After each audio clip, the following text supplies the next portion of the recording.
বড় লোকের মায়েরা যেমন হয়।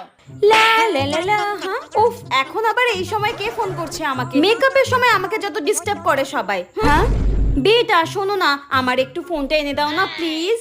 ওকে মম, আমি এক্ষুনি এনে দিচ্ছি। ওয়েট ওয়েট ওয়েট, এক্ষুনি এনে দিচ্ছি। ওকে বেটা। লা লা লা। A few moments later. এই নাও মম তোমার ফোন। হ্যাঁ হ্যাঁ দাও। হ্যাঁ সো সরি মম, আমি একদম বুঝতে পারিনি আমার হাত থেকে এইভাবে পড়ে যাবে। I am so sorry mom, আমি বুঝতে পারিনি। আমি কান ধরছি, আর কোনোদিনও এরকম হবে না। আরে আরে বেটা, নো প্রবলেম নো প্রবলেম। তুমি এত ভয় পাচ্ছ কেন?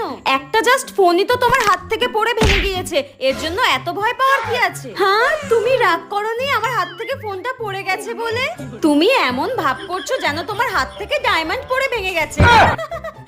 হ্যাঁ আমি এক্ষুনি তোমার ড্যাডি ফোন থেকে একটা আইফোন বুক করে নিচ্ছি, ঠিক আছে? তুমি এত টেনশন করো না। Go go go. Thank you mom, by.